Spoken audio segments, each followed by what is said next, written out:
नमो नमः प्यारे बच्चों। आज हम कक्षा 9वीं का संस्कृत मध्यावधि अभ्यास प्रश्न पत्र हल करने जा रहे हैं। प्रश्न पत्र हल करने का सिर्फ हमारा एक ही उद्देश्य है कि प्रश्न पत्र में जो भी निर्देश दिए गए हैं उन्हें हम सही से समझ सकें, क्योंकि कई बार क्या होता है कि हम प्रश्न पत्र की भाषा को नहीं समझ पाते हैं और प्रश्न पूछा कुछ जाता है और आंसर कुछ और दे देते हैं। तो हम आगे देखते हैं कि हमें प्रश्न पत्र को किस प्रकार से ठीक से समझना है, और मैं कोशिश ये करूँगी कि आपको आसान भाषा में आसान शब्दों में समझा सकूँ। मेरा प्रयास अगर आपको अच्छा लगे तो आप हमें कमेंट में इस बात की जानकारी दे सकते हैं। अब हम आगे देखते हैं। प्रश्न पत्र का जो हमारा समय है वो है हमारा 3 घंटे, जैसा कि इसमें दर्शाया गया है। हारोत्रयम 3 घंटा, संपूर्णांक 80 मिनट, यानी जो हमारा पूर्ण अंक है वो 80 नंबर का है। हमारा जो प्रश्न पत्र है वो 80 नंबर का है। और सामान्य निर्देश, अब हम अपने सामान्य निर्देशों को देख लेते हैं।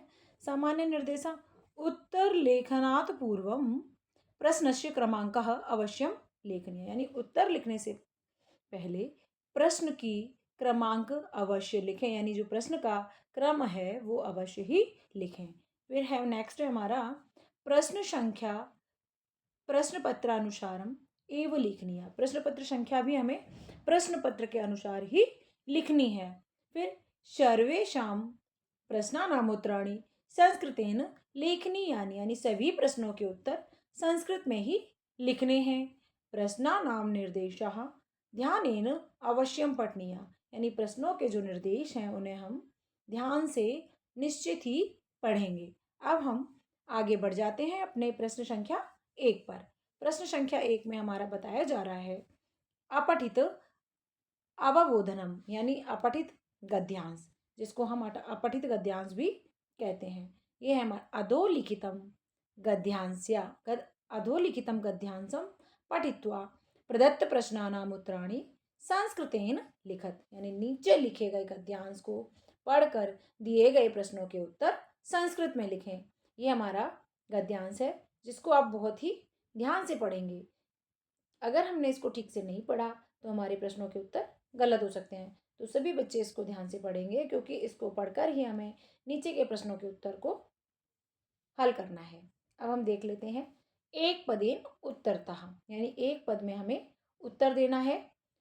केवलम प्रश्नम प्रश्नद्वयम, यानी केवल 2 ही प्रश्न करने हैं। द्वयम का मतलब 2, केवल 2 प्रश्न करने हैं। पहला प्रश्न है प्राचीन काले किम नाम प्रसिद्धो जनपदो अभवत, यानी प्राचीन काल में जो जनपद, कौन सा ऐसा जनपद था तो उसका नाम था अवध। मिथिला प्रदेश कश्या जन्म अभूता, मिथिला प्रदेश में किसका जन्म हुआ था? तो मिथिला प्रदेश में माता सीता का जन्म हुआ था। किसका जन्म हुआ था? माता सीता का जन्म।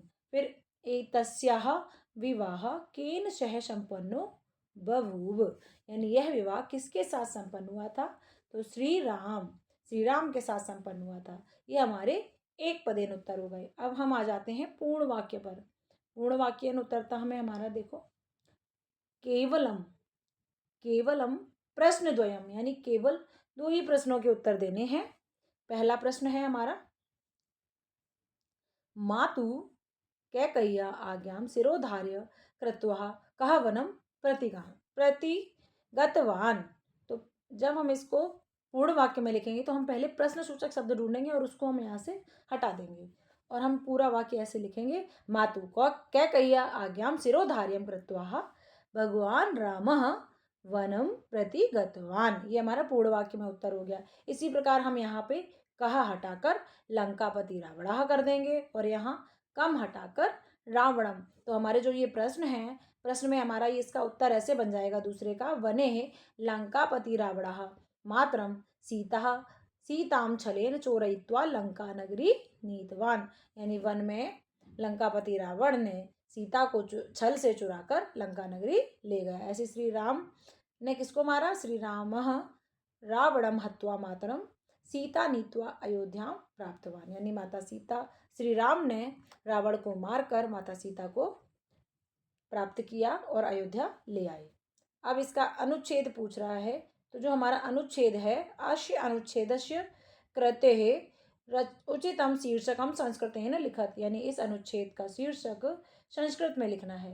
तो इस अनुच्छेद का शीर्षक आप सबसे पहले ये देखेंगे कि हमारा जो पैराग्राफ है वो किस शब्द के ऊपर घूम रहा है, इसमें किसकी कहानी कही जा रही है।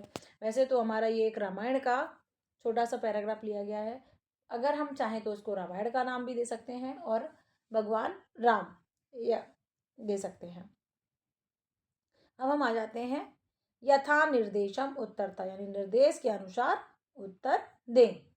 प्रख्यातम पदस्य किम समानार्थकम पदम गद्यांशे प्रयुक्तम। अब हम इसमें कह रहे हैं समानार्थक पद, यानी समानार्थक पद का अर्थ होता है पर्यायवाची। तो प्रख्यात का मतलब होता है प्रसिद्धो। इसी प्रकार दूसरा है नीतवान क्रियाया कर्तृपदम गद्यांशात् चित्वा लिखत, यानी नीतवान जो है क्रिया है उसका कर्तृपद गद्यांश से चुनकर लिखें।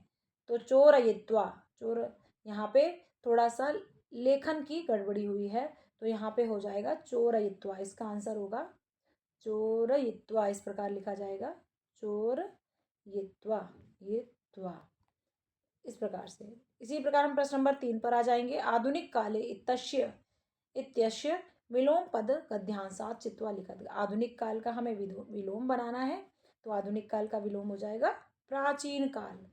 ये प्रश्न बहुत आसान होते हैं, पर कई बार हम यथा निर्देश देखकर ऐसा समझते हैं कि ये प्रश्न तो बहुत कठिन है, इनको कई बार बच्चे छोड़कर ही चले आते हैं। पर ये प्रश्न सबसे आसान होते हैं, यानी इतने आसान होते हैं कि आप बस थोड़ा सा प्रश्न की भाषा को समझना होता है। जैसे क्रियाओं में हमारी क्रियाएं होती है, जैसे कर्तृपद वो होते हैं, जैसे कर्ता और क्रिया। क्रिया हमारी होती है गम, पठ, हस, लिख, न, चल, भव, अश, नृत, वद, उड, इस प्रकार की हमारी क्रिया होती हैं। वर्तते, नीतवान, ये सारी हमारी क्या है, लिखत, पढ़त, ये सारी हमारी क्रियाएं हैं। तो क्रिया हमने देख ली, पर अब जिसे कर्तृपद पूछ लिया तो जो हमारा शब्द के साथ लगा हुआ है वो हमारा कर्ता और क्रिया। कर्ता होता है कर्तृपद और क्रिया होती है क्रियापद। इसी प्रकार हमारा समानार्थक होता है पर्यायवाची। कभी भी आप समानार्थक शब्द सुन के ना घबराएं, क्योंकि समानार्थक यानी एक उसके जैसा, यानी पर्यायवाची। तो ये शब्द, ये वाले प्रश्न बहुत आसान होते हैं, आप इनको बहुत ही आसानी से कर सकते हैं। अब हम प्रश्न संख्या 2 पर आ जाते हैं। रचनात्मक कार्य, यानी रचनात्मक कार्य, रचना यानी आपको बनाना है। ये यहाँ पे मंजूषा से पत्र दिया गया है, मंजूषा की सहायता से। ये कह रहा है भवान दीपका, आप दीपक हैं, भवता विद्यालय फ्लू टीकाकरण से, यानी फ्लू का टीकाकरण है, उसके शिविर का आयोजन हुआ है। इति सूचयंता मंजूषायाम, यानी ऐसी सूचना मंजूषा में दिए गए पदों के अनुसार सहायता पितरम प्रति पत्र लिखो। तो अपने पिता को पत्र लिखे मंजूषा की सहायता से, और ये हमारे मंजूषा के शब्द दिए गए हैं। इसी प्रकार दूसरा पत्र भी दिया गया है। भवान महेशा अस्ति, भवान रामपुरस्य संगम विहारे निवसति, यानी आप महेश हैं और आप रामपुर के संगम विहार में रहते हैं। भवतः क्षेत्रे चिरकालात् अस्वच्छता समस्या अस्ति, यानी आपके क्षेत्र में बहुत समय से अस्वच्छता की समस्या है। यथा वर्षा काले रोग प्रसारणम आशंका भी संभवती, वर्षा के समय में रोग फैलने की आशंका भी होती है। एतदर्थ भवान स्वनगर निगमस्य अधिकारिणं प्रति पत्रम लिखते, इसी कारण से आप अपने नगर के नगर निगम अधिकारी को के प्रति पत्र लिखते हैं। एतत् पत्र मंजूषाया प्रदत्तम दत्तानाम पदानाम सहायता पूरयन्तु, यानी आपको मंजूषा में दिए गए पदों की सहायता से पत्र को पूरा करना है। अब हम आगे चलते हैं और हम देख लेते हैं, ये हमारी मंजूषा दी हुई है, तो आप मंजूषा की सहायता से पत्र को बना सकते हैं। एक पत्र मैं इसमें से आपको इसी वीडियो के साथ लिंक कर दूंगी, तो आप देख लेना। मैंने एक पत्र लिख दिया है और शायद दूसरा भी लिख दिया है, अगर होगा तो मैं दोनों ही पत्र आपको इस वीडियो के लिंक में जोड़ दूंगी। अब हम प्रश्न संख्या 3 पर आ जाते हैं। प्रश्न संख्या प्रदत्तम चित्रम दृष्ट्वा मंजूषाया प्रदत्त शब्दानाम सहायता पंचवाक्यानि संस्कृतेन लिखत, यानी प्रदत्त दिए गए चित्र को देखें और मंजूषा में दिए गए शब्दों की सहायता से 5 वाक्य संस्कृत में लिखें। पहला वाक्य है हमारा, मत्स्यः सरोवरे उत्पतन्ति। और यहाँ पे आप अपने, जरूरी नहीं है कि जो मंजूषा में शब्द दिए गए हैं आप उन्हीं से ही वाक्य बनाएं। आप चित्र देख के अपनी तरफ से भी वाक्य को बना सकते हैं। बस चित्र में उन वस्तुओं का, उन जानवरों का, उन दृश्यों का वर्णन दिख रहा हो। जरूरी नहीं कि आप मंजूषा से सारे शब्द उठाएं। आप चित्र को देखकर अपने तरफ से भी अगर आप वाक्य बनाएंगे तो आपके वो वाक्य बिल्कुल ठीक होंगे, क्योंकि ऐसा निर्देश पीछे दिया गया है, मैंने पढ़ लिया है। मत्स्यः सरो। अब हम सबसे पहले आसानी से वाक्य बनाना देख लेते हैं। जैसे आपको वाक्य, सबसे पहले अगर आप वाक्य बनाने में बहुत आपको कठिनता होती है तो आप कुछ ना करें, दो दो शब्द उठाएं। सबसे पहले कर्ता और क्रिया, कर्ता और क्रिया। जैसे कि हमने लिया पश्यति लिखा है, पश्यति है क्रिया और जनः, तो हम दो वाक्य ले लेते हैं। जैसे जनः पश्यति, वह देख यानी व्यक्ति देखता है। और ये जैसे गृहम लिखा है तो गृहम गच्छति कर दो, ठीक है। और खगः कहीं है, खगा विहगा, विहगा उत्पतंति, ठीक है। दो दो शब्द के वाक्य बनाना सबसे पहले सीखेंगे। फिर मत्स्यः सन्ति, मछलियां हैं। दूरवाणी सुखदाम, यानी मोबाइल फोन है जो सुख, खुशी प्रदान करता है, सुख प्रदान करता है। भवनम, भवनम अस्ति, घर है। वृक्षाः सन्ति, पेड़ हैं। तो इस प्रकार से आप छोटे छोटे वाक्य भी बना सकते हैं और आपका कोई भी एक भी नंबर नहीं काटेगा। अगर आपको एक वचन कर्ता के साथ एक वचन की क्रिया ही लगानी है, द्विवचन कर्ता के साथ द्विवचन की क्रिया ही लगानी है, वाक्य आपका जब भी ठीक होगा। अगर आप दो शब्द का वाक्य भी बनाते हो तो वो वाक्य कोई आपका गलत नहीं कर सकता, बशर्ते आपको एक वचन कर्ता के साथ एक वचन की क्रिया, द्विवचन कर्ता के साथ द्विवचन की क्रिया और बहुवचन कर्ता के साथ बहुवचन की क्रिया लगानी है। तो इस प्रकार आप वाक्य लगाएंगे। मैंने वैसे तो वाक्य बना दिए हैं, आप देख सकते हैं ये वाक्य बनाए हुए हैं, पर आप स्वयं से वाक्य बनाएंगे तो ज़्यादा बेहतर होगा। इसलिए आप कोशिश स्वयं से करें बनाने की, मैंने आपको सिखा दिया है।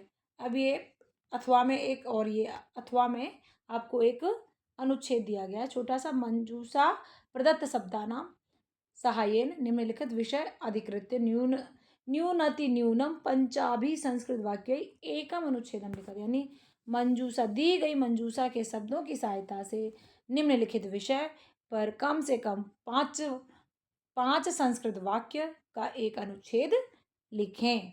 और अनुच्छेद का विषय है पक्षी शबहम, ये हमारा अनुच्छेद का विषय है। अब हम, ये हमारे शब्द दिए गए हैं, जिस प्रकार हमने चित्रवर्णन सीखा है वैसे ही हम ये पक्षी शबम पर भी वाक्य 5 बना सकते हैं। बस आप देख लें कि आपको कैसे बनाना है। कर्ता क्रिया, जैसे कि का कहा कृष्णवर्णः, कौवा काला है। का कहा कृष्णवर्णः अस्ति। हाँ, जो कौवा क्या क्या खाता है वो भी हम देख लेते हैं। अन्नम मांसम च, अन्नम मांसम, तो काकः अन्नम मांसम खादति।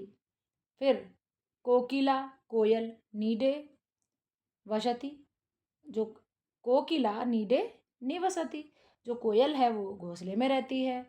जन्म, फिर हम नेक्स्ट बनाते हैं चटकः, चटकः जलम पिबति। चटकः यानी कोकिला बसंत समय, कोकिला वसंत समय, यानी कोकिला जो कोयल वो है वसंत के समय में। इसमें और भी शब्द हैं, देखते हैं। कोकिला वसंत समय नीडे निवसति, यानी जो कोयल है वो वसंत के समय में घोंसले में रहती है। चटकः उड्डयति, मयूरः नृत्यति। पिकः कोयल, पिकः पिका जलम पिबति। तो इस प्रकार से आप छोटे छोटे वाक्य बनाएं, कर्ता क्रिया, और आप आसानी से वाक्य को बना सकेंगे। ऐसे ही हम अब आगे नेक्स्ट प्रश्न पर आ जाते हैं। प्रश्न संख्या 4, अधोलिखितानि वाक्यानि संस्कृत भाषया अनुद्ध लिखत, यानी नीचे लिखे वाक्य को संस्कृत में अनुवाद करना है। पहला वाक्य हम देख लेते हैं। वह मेरा घर है। सा मम गृहम अस्ति। फिर दूसरा है सीमा गाना गाती है। सीमा गीतम गायति। मैंने पुस्तक पढ़ी, अहम पुस्तकम अपठम। यहाँ पे अ प ठ म ऐसे होगा। थोड़ा सा कुछ कुछ गलतियाँ हो जाती हैं टाइपिंग में, आप उस पर ध्यान ना दें। मैं आपको साथ उच्चारण करके भी बता रही हूँ, तो आप हमारे उच्चारण पर खास ध्यान दें। अब हम चौथा वाक्य देख लेते हैं। बीना कल घर जाएगी, बीना स्वगृहम गमिष्यति, कल जाएगी, यानी स्व का होता है अर्थ आने वाला कल, और ह्य का मतलब होता है बीता हुआ कल। प्रश्न संख्या 5 है हमारी, संस्कृत सभी भाषाओं की जननी है। संस्कृत सर्वे भाषायाम जननी ही अस्ति। तो यहाँ पे भाषायाम होगा, ऐसे भाषायाम, संस्कृत सर्वे भाषायाम, या फिर संस्कृत सर्वे भाषाणाम, अगर आप जो भी लिखोगे वो दोनों ही ठीक होंगे। सर्वे भाषाणाम, संस्कृत सर्वे भाषाणाम जननी, संस्कृत सभी भाषाओं की माता है। अब हम प्रश्न संख्या 5 पर आ जाते हैं। अनुपयुक्त व्याकरण, यानी हमारा जो व्याकरण है वो है क्या है, अधोलिखित रेखांकित पदेषु संधिम संधि विच्छेद व लिखित, यानी नीचे लिखे गए रेखांकित पद से संधि और संधि विच्छेद लिखें। पहला है तवाकर्ण्य, इसको हमें विच्छेद करना है, तो हमारा बन जाएगा तव आकर्ण्य, तव प्लस आकर्ण्य। ऐसे ही नैतादृशः लिखा है, तो नैतादृशः का हमारा बनेगा न प्लस एतादृशा, एतादृशा, इस पर एक मात्रा और लगेगी, एतादृशा ऐसे लगेगी, एतादृशा ने नह एतादृशा। उसी प्रकार हमारा सूर्य उदयात, तो सूर्योदयात, ये है हमारा सूर्योदयात। इसी प्रकार हतः अस्मि का हतोष्मि, ये हमारे संधि व संधि विच्छेद हो गए। अब इसी ये अथवा में दिया गया, तो दोनों में से आपको एक करना है, या तो आप ये करें या फिर आप ये वाला करें। जरूरी नहीं आपको दोनों नहीं करने हैं, दोनों में से सिर्फ एक ही हल करना है। अगर आपको ये वाले आसान करने लगे तो आप इनमें से कर सकते हैं, और अगर आपको ये वाले आसान लगे तो इनमें से कर सकते हैं। बस आपको देखना ये है कि कौन से आपको हल करने में आसानी हो रही है। इसमें देखो च सीतः, तो च का होगा च अ सीतः। इसी प्रकार वक्षस्य उपरि, वृक्षस्योपरि। फिर महोत्सवा, महा उत्सवः। 50 उत्तरैकशतम्। अब इसका भी हमने शायद विच्छेद करना हम लिखना भूल गए हैं, तो इसका जो शब्द बनेगा, शब्द हम आपको दिखा देते हैं लिखकर, इस प्रकार से बनेगा 50 सदु तैरकशतम्। इस प्रकार से शब्द आप बनाएंगे। तो ऐसे ही आपको संधि व संधि विच्छेद करने हैं। आगे हम प्रश्न संख्या 6 पर चलते हैं। प्रदत्त विकल्पेभ्यः उचित शब्द रूपाणी चित्वा रिक्त स्थानी पूर्यत, यानी दिए गए विकल्पों में से सही शब्द रूप चुनकर रिक्त स्थान की पूर्ति करें। जैसे सुरेशः पठति, तो सुरेश क्या पढ़ रहा है, पुस्तकम। पुस्तकम क्यों, पुस्तकम द्विवचन है, तो पुस्तक को पढ़ता है, सुरेश पुस्तक को पढ़ता है, और द्विवचन में म लगता है, तो पुस्तकम। मोहन मम मित्रस्य अस्ति, मोहन मेरे मित्र का क्या है, पुत्र अस्ति, मेरे मित्र का पुत्र है। इसी प्रकार प्रश्न संख्या ये 3 पे आ जाते हैं। वने एकः भयंकरः, तो वन में एक भयंकर व्याघ्र, बाघ रहता था, ये है बाघ। फिर चौथा है प्रतीकः मम, प्रतीक मेरा मेरे विद्यालय, विद्यालय में पढ़ता है, प्रतीक मेरे विद्यालय में पढ़ता है। अब हम प्रश्न संख्या 7 पर आ जाते हैं। और उचित लकार प्रयोज्य क्रियापदई वाक्यानि पूरयत, यानी उचित सही लकार चुनकर क्रियापद को चुनकर पूरा करना है। माता व्यंजनम पचती, माता भोजन पकाती है, यानी व्यंजन पकाती है। फिर मम अध्यापिका विदुषी ही अस्ति, मेरी अध्यापिका विदुषी है, यानी विद्वान है, मेरी अध्यापिका विद्वान है। इसी प्रकार तानी फलानी, तानी फलानी मधुराणी, यानी तो संति, यानी क्योंकि सारी क्रियाएं क्या हैं, बहुवचन की, तानी बहुवचन का, फलानी मधुराणी, तो क्रिया भी क्या लगेगी, बहुवचन की, संति। इसी प्रकार प्रश्न संख्या हम का, अब ये रमेशः सुरेशम भोजनाय, यानी रमेश सुरेश के लिए रमेश सुरेश भोजन के लिए आमंत्रयति, यानी रमेश सुरेश को भोजन के लिए आमंत्रित करता है। अब हम आ जाएंगे प्रश्न संख्या 8 पर। अब हमारी प्रश्न संख्या क्या है? कारकः उपपद विभक्तिम आश्रित्य विकल्पेभ्यः उचित पदानि चुनुत। कारक में उपपदी विभक्ति को विकल्प के अनुसार सही चुनाव करना है। जैसे घनश्यामः वेद मंत्रम पठति, यानी घनश्याम वेद मंत्र पढ़ता है, पर किसकी सहायता से? मुखेन, मुख से। जिसको भी कारक चिन्ह आते हैं वह विभक्तियों का सही उपयोग कर पाएगा। जैसे कर्ता का चिन्ह होता है, कर्ता ने कर्म को करण से संप्रदान के लिए, अपादान से अलग होने के लिए, षष्ठी काकी के नानी ने और सप्तमी में पर पे। यानी अगर जिसको कारक विभक्ति का सही ज्ञान होगा वह आराम से ही विभक्ति का प्रयोग कर पाएगा। तो उसी प्रकार हमें अब देखते हैं सेकंड प्रश्न द्वितीय है, रोहित धनम ददाति, यानी रोहित निर्धनम धनम ददाति, रोहित गरीब को धन देता है। मंदिरम निगशः मम, मंदिर निगशाम मम गृहम अस्ति, मंदिर के निकलते ही मेरा घर है। चौथा है, छात्रा गृहम आगच्छन्ति, छात्रा विद्यालयात, यानी कहाँ से बाहर आ रही हैं? विद्यालयात, विद्यालय से। छात्राः विद्यालयात गृहम आगच्छन्ति, जो छात्राएं हैं वो विद्यालय से बाहर आ रही हैं। अब हम प्रश्न संख्या आगे देख लेते हैं हमारी। रेखांकित पदेषु प्रकृति प्रत्यय संयोज्य विभज्य व विकल्पेभ्यः समुचितम उत्तरम लिखत। यानी रेखांकित पद, जो हमारा ये रेखांकित पद है, इसमें से प्रकृति और प्रत्यय को संयोज्य जोड़ना है, विभज्य अलग करना है, विकल्प दिए गए हैं, उनमें से सही उत्तर को लिखो। विक्री प्लस ल्यप, तो इसमें विक्रिय बनेगा। क्या बनेगा? विक्रिय। दूसरा है भूत्वा, तो भू में कौन सा प्रत्यय लगा है? कत्वा, तो भू कत्वा। इसी प्रकार नेतुम, नेतुम लिखा है तो नी धातु है और तुमुन प्रत्यय है। नी धातु तुमुन प्रत्यय, तो ये हमारा नी तुमुन हो जाएगा। अब हम प्रश्न संख्या 10 पर आ जाते हैं। अंका नाम स्थाने उचित संख्या पदानी संस्कृत भाषाया लिखति। अंकों के स्थान पर हमें सही संख्या शब्द लिखने हैं संस्कृत भाषा में। जैसे कि यहाँ पे 87 लिखा हुआ है, 87 आम्रवृक्षाः सन्ति, 87 आम के पेड़ हैं। सप्त अशीति, तो सप्त, जब भी हम संख्या लिखते हैं तो लास्ट वाला अंक पहले लिखते हैं। जैसे 87 ऐसे लिखा है तो हमें पहले लिखना होगा सप्त, और फिर 80 में 7 जोड़ते हैं तो 80 बोलते हैं अशीति को, और अशीति ऐसे लिख दिया, सप्त अशीति। इस प्रकार से आप अगर करेंगे तो कभी भी आपकी संस्कृत की संख्या गलत नहीं होगी। जैसे यहाँ पे षोडश लिखा हुआ है, ऐसे ही हमारा थर्ड वाला प्रश्न है। तीसरा वाला है मम कक्षायाम, अब यहाँ पे लिखा है 34, 34, 34, 34। अब हम 34 को भी वैसे ही लिखेंगे। चतुर,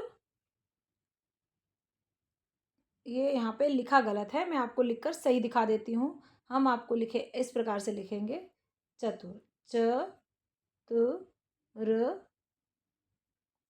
चतुरास त्रिंशत,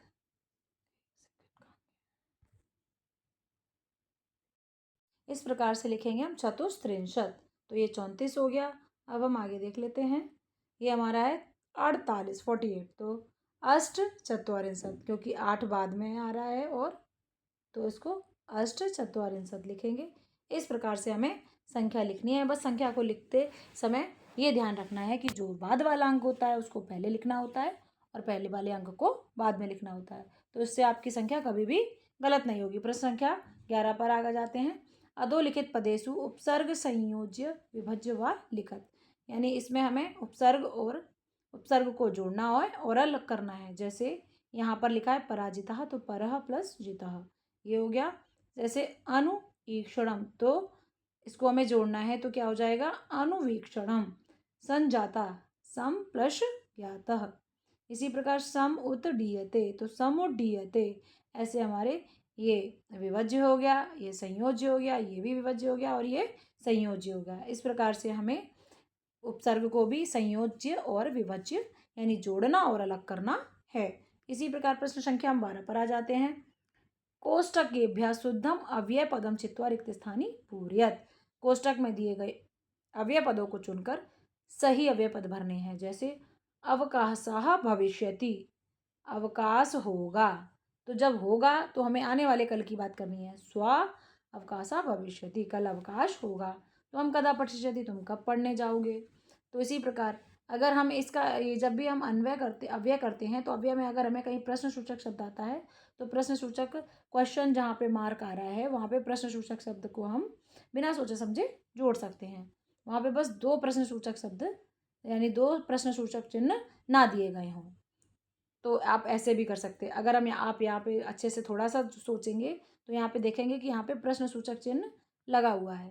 तो आप बिना सोचे समझे यहाँ से उठाकर कदा यहाँ भर देते तो आपका बिल्कुल सही जाएगा उत्तर। अब हम प्रश्न क्या 13 पर चलते हैं और 13 में हम देखते हैं अधोलिखित गद्यांशम पठित्वा प्रदत्त प्रश्नानाम उत्तराणि संस्कृत ने लिखत। अब ये हमें अपना गद्यांश पढ़ना है और इसके पश्चात हमें प्रश्नों के उत्तर देने हैं।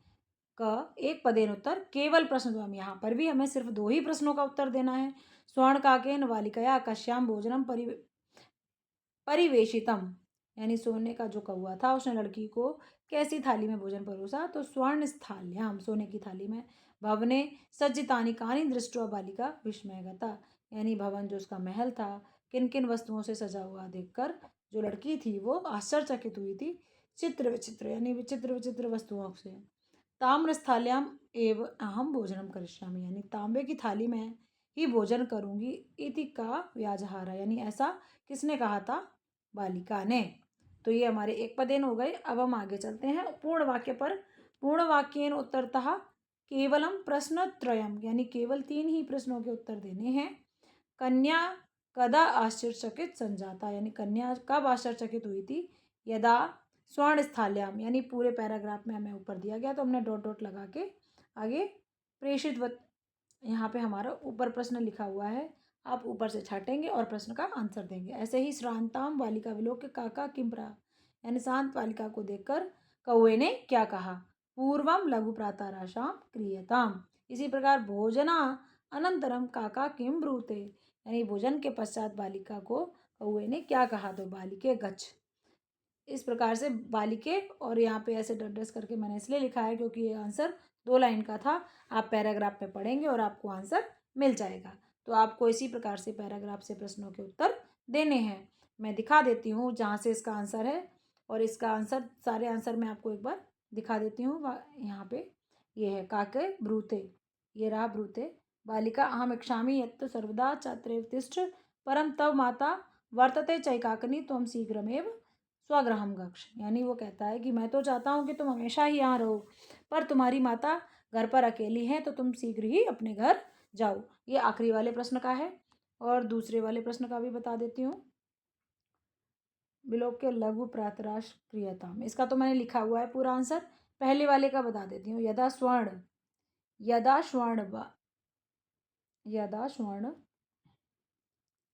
यदा स्वर्ण काकेन यदा स्वर्ण काकेन स्वर्ण स्थाल्याम भोजनम परिवेशितम, ये है, यहाँ से यहाँ तक आंसर है। इस प्रकार से आपको उत्तरों को ढूंढना होगा। अब हम गा पर आ जाते हैं। यथा निर्देश, यानी जैसा कहा गया उस प्रकार हमें उत्तरों को देना है। और यहाँ पर भी हमें केवल 2 ही प्रश्नों के उत्तर देने हैं। तो अहम इच्छामि अत्र कर्तृपदम किम, अहम इच्छामि यानी मैं इच्छामि। अब इसमें कर्तृपद पूछ रहा है तो अहम मेरी इच्छा है, क्या है। इसी प्रकार है दूसरा, तब माता एकाकिनी, यानी तुम्हारी माता अकेली हैं। अत्र विशेषण पदम किम, तो माता अकेली है ना, तो अकेली हो गया इसमें विशेषण पद। तब माता वर्तते चैकाकिनी अत्र तब इति सर्वनाम पदम कस्मै प्रयुक्तम। अब ये कह रहा है कि यहाँ पर तब माता वर्तते यानी तुम्हारी माता घर पर अकेले यानी अकेली हैं। अत्र तव इति सर्वनाम पद कस्मै युक्त, यानी जो अत्र तब शब्द है वो सर्वनाम पद किसके लिए प्रयुक्त हुआ है।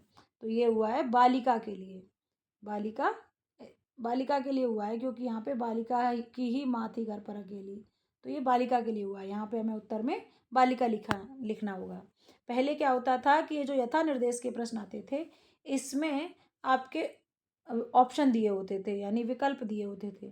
पर आपके पास कोई विकल्प नहीं है तो आपको बार बार पैराग्राफ में चेक करना होगा और उत्तर स्वयं देने होंगे। विकल्प आपके पास नहीं है, पैराग्राफ पूरा है, पैराग्राफ से आप पढ़कर बहुत अच्छे से आंसर दे सकते हैं। अब हम प्रश्न संख्या 14 पर आ जाते हैं। अधोलिखित पद्यम पठित्वा प्रदत्त प्रश्नानाम उत्तराणि संस्कृतेन लिखत। अब ये है पद्यांश। पिबन्ति नद्या स्वमेव नाम्भः स्वयं न खादन्ति फलानि वृक्षा नादन्ति शस्यं खलु वारिवाः परोपकाराय शतां विभूतयः। यानी नदियाँ जो हैं अपना स्वयं जल नहीं पीती, और जो वृक्ष हैं वो अपने स्वयं फल नहीं खाते, और जो बादल हैं वो अपना जल स्वयं नहीं पीते। इसी प्रकार परोपकारी हैं, वो हमेशा दूसरों के ही कार्यों में लगे रहते हैं। अब ये हमारा अनुच्छेद यानी पद्यांश है। इसी प्रकार हमें इन्हें प्रश्नों के उत्तर देने होंगे। एक पदेन केवल प्रश्न द्वयम, यानी केवल 2 प्रश्नों के उत्तर देने हैं और एक प्रश्न आधे नंबर का है। तो का आम्ब स्वयं न पिबति नद्या। फिर केसाम विबुधाय परोपकाराय भवन्ति सताम, यानी वृक्षः स्वयं कानि न खादन्ति। तो क्या नहीं खाते हैं वृक्ष? फलानि। पूर्ण वाक्येन उत्तरतः। पूर्ण वाक्य में मैंने लिख दिए हैं। आप प्रश्नों को उसमें से छाटेंगे और अपने जो हमारा पद्यांश दिया गया है, श्लोक दिया गया है, इसको पढ़ेंगे और प्रश्नों के उत्तर छाटेंगे और ऐसे लिख देंगे जैसे कि मैंने लिख दिए गए हैं। क्योंकि हमारा वीडियो ना बहुत लंबा हो रहा है, इसलिए अब मैं आपको थोड़ा शॉर्ट में जल्दी जल्दी समझाना चाह रही हूँ ताकि आपको अच्छे से समझ आ जाए।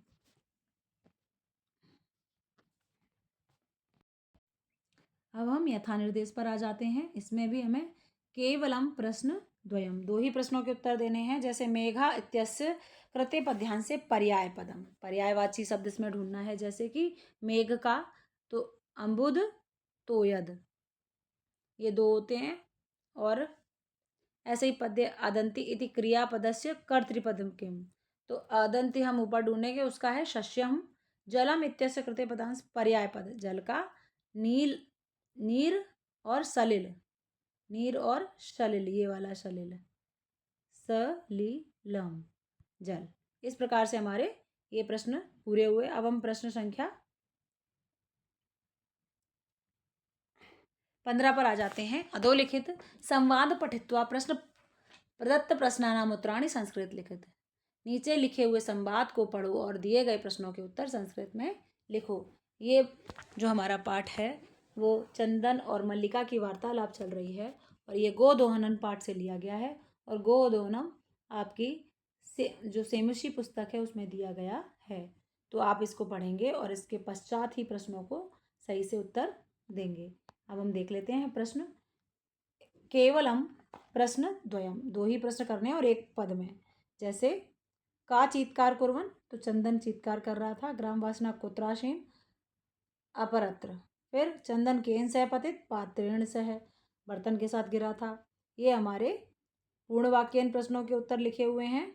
चंदन यदा दोग्धुम इच्छति तदा धेनु किम करोति, यानी चंदन जैसे ही दूध निकालना चाहता है उस समय गाय क्या करती है?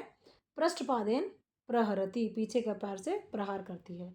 चंदनस्य चीत्कारम श्रुत्वा मल्लिका किम कथयति, चंदन की आवाज़ सुनकर मल्लिका क्या कहती है? नाथम, यानी हे नाथ तुम किस लिए रक्त रंजित हुए हो? लहूलुहान। चंदना किम कृत्वा मल्लिका आश्वास्यति, चंदन जो है क्या मल्लिका को आश्वासन देता है?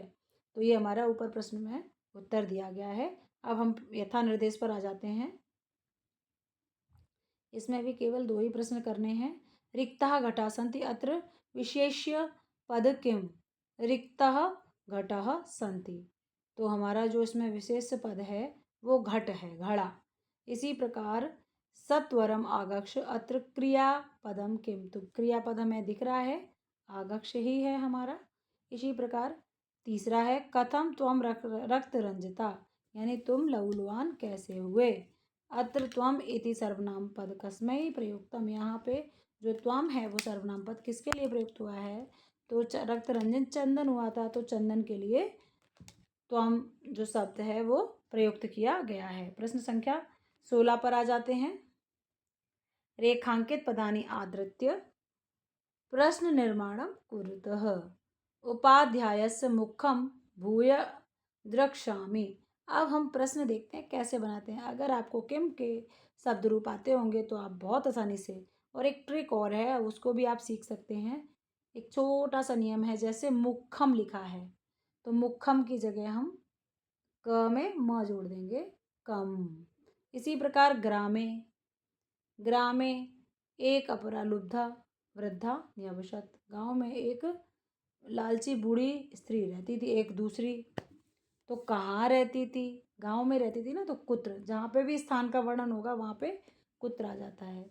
सूर्य आतपे तंडुलान खगेभ्यो रक्ष, यानी धूप से किसकी रक्षा की जा रही? तो खगेभ्यो, यहाँ पे केभ्यो। यहाँ पे देखो लास्ट में जो विभक्ति आ रही है वही विभक्ति हम इसमें जोड़ देंगे।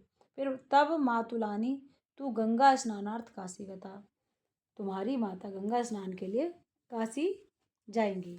तो मातुलानी, इसमें आनी जुड़ा हुआ है तो क में आनी जोड़ दो, कहानी हो जाएगा। ऐसे हम थोड़ा सा एक नियम के अनुसार भी प्रश्न सूचक प्रश्न का निर्माण कर सकते हैं। अब हम प्रश्न संख्या 17 पे आ जाते हैं। मंजू साता समुचितानि पदानि चित्वादो लिखित श्लोक अन्वय पूरयत।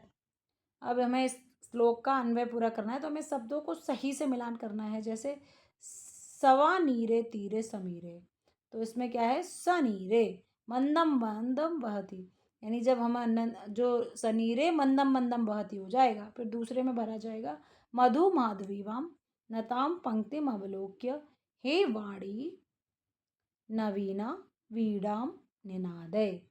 हे सरस्वती माता अपनी वीणा को बजाओ, इस प्रकार से कह रहा है कवि। तो ये हमारे शब्द हो गए, अन्वय भी हो गया। अगर हम इस श्लोक को ठीक से पढ़ेंगे, उसका अर्थ ठीक से निकालेंगे, तो हमारे अन्वय भी कभी गलत नहीं जाएंगे। इसको हमें अपने ध्यान में रखना होगा। अब हम प्रश्न संख्या 18 पर आ जाते हैं। 17 में एक और अन्वय दिया गया, उसको भी हमें इसी प्रकार से करना है। ये मैंने इसको भी भर दिया है। भवंती पहले वाले में आएगा, जलम दूसरे वाले में आएगा और तीसरे वाले में सुस्वादु। अब प्रश्न संख्या 18 पर आ जाते हैं। प्रश्न संख्या 18 में आपको क्रम लगाना है, और क्रम आप जब ही लगा पाएंगे जब आपने पाठ को अच्छे से पढ़ा होगा। तो ये भी स्वर्ण काका से लिया गया है। अब आप स्वयं इसको लगाने का प्रयास करेंगे, क्योंकि देखो इस कहानी में क्या था कि एक गरीब स्त्री थी, उसकी एक बालिका थी। उसने चावलों को धूप में डाला था, और धूप में जब वो डाल रही थी तो एक सोने के पंख वाला कौवा आता है और उसके चावलों को उठा के खाने लगता है। तो वह उसको भगाती है। फिर वो कौवा खुश होकर उसको अपने महल पर बुलाता है। इस प्रकार से ये कहानी है। तो इस कहानी को अगर आपने पढ़ा है तो आपको बिल्कुल भी समय नहीं लगेगा और आप इसको क्रम लगा पाएंगे। तो आपको ये क्रम लगाना है।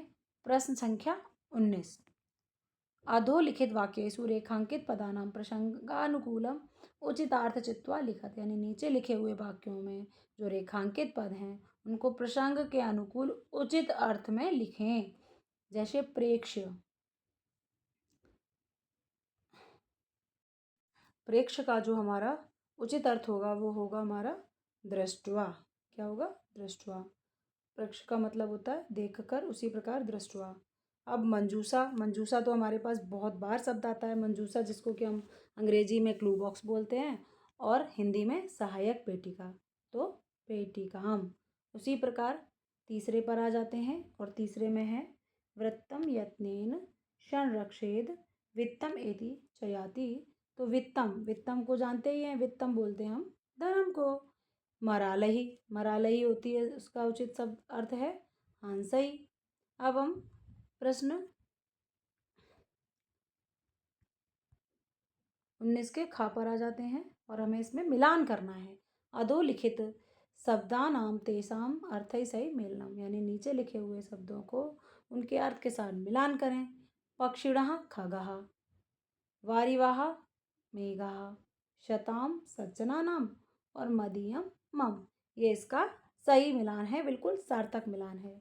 क्योंकि अभी तक जो हमारे प्रश्न पत्र आता था उसमें हमारे पास कई जगह विकल्प होते थे, पर अभी हमारे पास क्या हुआ कि जो हमारे पास संधि संधि विच्छेद नहीं, जो हमारे यथा निर्देश वाले जितने भी प्रश्न हैं, उन प्रश्नों में अब हमारे पास विकल्प नहीं आ रहा है।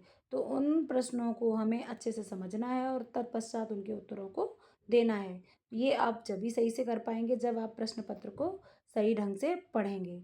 तो आपको सबसे पहले प्रश्न पत्र को बहुत ही सावधानीपूर्वक पढ़ना होगा। तत्पश्चात उन प्रश्नों के उत्तर आपको हल करने होंगे। तो आपको गद्यांश अच्छे से पढ़ना है, पद्यांश भी अच्छे से पढ़ना है और संवाद जो कि संस्कृत में वार्तालाप है, एक वो आएगा, यानी 3 आपके पास पैराग्राफ आएँगे। एक तो सबसे पहले अपठित गद्यांश, दूसरा आएगा गद्यांश, तीसरा पद्यांश और चौथा आएगी वार्तालाप, जिसको संस्कृत में संवाद कहा जाता है। तो अगर आप इन सबको अच्छे से पढ़कर करेंगे तो आपका प्रश्न सही हल होगा। तो अब हम आगे देखते हैं कि अब हम आगे नेक्स्ट वीडियो में मिलेंगे। तब तक के लिए धन्यवाद।